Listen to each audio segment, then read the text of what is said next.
बहुत समय पहले एक हरा भरा घना जंगल था। उसमें तरह तरह के जानवर रहते थे। हाथी, शेर, बाघ, हिरण, खरगोश, बंदर, गिलहरी, तोता, मोर और बहुत सी चिड़िया सब मिलजुल कर रहते थे। लेकिन जंगल में एक समस्या हमेशा बनी रहती थी। कौन बने जंगल का असली राजा?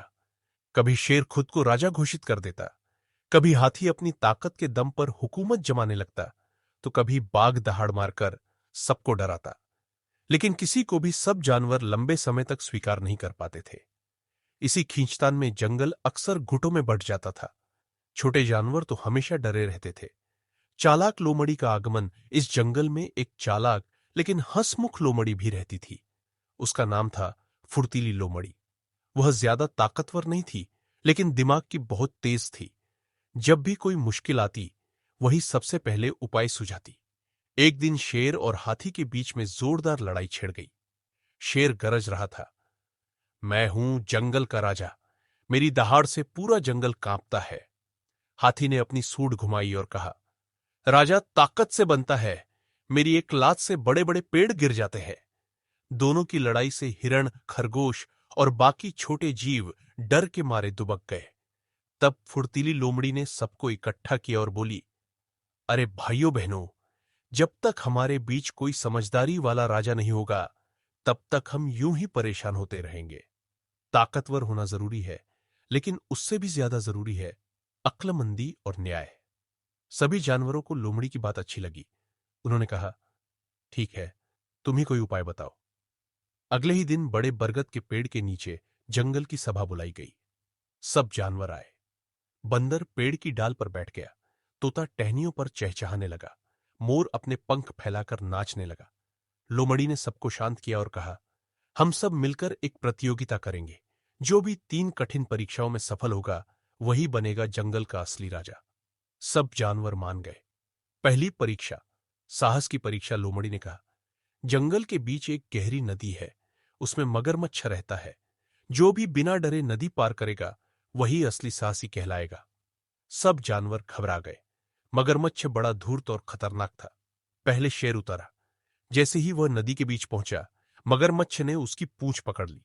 शेर ने दहाड़ मारी और बड़ी मुश्किल से जान बचाकर वापस आया। फिर हाथी उतरा। मगरमच्छ ने उसकी सूंड पकड़ ली।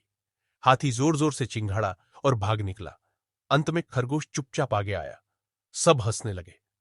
अरे, इतना छोटा खरगोश नदी पार करेगा? लेकिन खरगोश ने अपना दिमाग लगाया। उसने कुछ लकड़ियां और लताएं जोड़कर एक छोटी नाव बना ली और धीरे धीरे उस पर बैठकर नदी पार कर गया। सभी जानवर तालियां बजाने लगे। वाह, यही है असली साहस। डर से भागना नहीं, बल्कि समझदारी से काम लेना। दूसरी परीक्षा, दया और करुणा की परीक्षा। अब लोमड़ी ने कहा, अगली परीक्षा है दया की। राजा वही होगा जो दूसरों की मदद करे। थोड़ी देर बाद देखा गया कि एक छोटा सा चिड़िया का बच्चा कांटों में फंस गया है और जोर जोर से चहचहा रहा है। शेर बोला, मुझे इससे क्या मतलब, यह तो बहुत छोटा है। और वह आगे बढ़ गया। हाथी ने कहा, मैं तो बड़ा हूं, मुझे ऐसे छोटे जीवों की परवाह नहीं।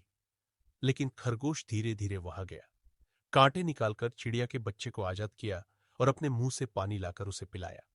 चिड़िया की मां आकर बोली, खरगोश, तुम सच में बहुत दयालु हो, भगवान तुम्हें लंबी उम्र दे। सभी जानवरों को समझ आ गया कि असली राजा वही होगा जो दया और करुणा दिखाए। तीसरी परीक्षा, बुद्धि और न्याय की परीक्षा। अंतिम परीक्षा सबसे कठिन थी।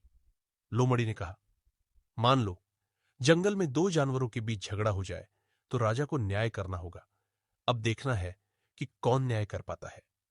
तभी संयोग से गिलहरी और तोते में झगड़ा हो गया। दोनों एक पेड़ पर रहते थे और एक बड़े मीठे फल को लेकर लड़ रहे थे। शेर ने कहा, यह फल मेरा है, मैं राजा हूं, इसलिए यह मुझे मिलना चाहिए। सब जानवर हंस पड़े। हाथी ने कहा, इतना बड़ा फल है, मैं ही खाऊंगा। सब फिर हंस पड़े। अब खरगोश ने दोनों से पूछा, बताओ, फल पहले किसने देखा? गिलहरी बोली, मैंने। तोता बोला, लेकिन मैंने उसे तोड़ा। खरगोश ने सोचा और फिर कहा, ठीक है, गिलहरी को आधा हिस्सा मिलेगा, क्योंकि उसने सबसे पहले देखा था। और तोते को आधा हिस्सा मिलेगा, क्योंकि उसने मेहनत करके तोड़ा है। न्याय यही है कि दोनों को बराबर मिले। सब जानवर खुशी से चिल्लाए, वाह, यही है असली राजा की सोच। लोमड़ी ने मुस्कुराते हुए कहा, अब तो साफ है कि हमारे जंगल का राजा शेर या हाथी नहीं, बल्कि समझदार खरगोश होगा। सभी जानवरों ने मिलकर खरगोश को राजा बना दिया। खरगोश ने वादा किया कि वह सबके साथ बराबरी का व्यवहार करेगा।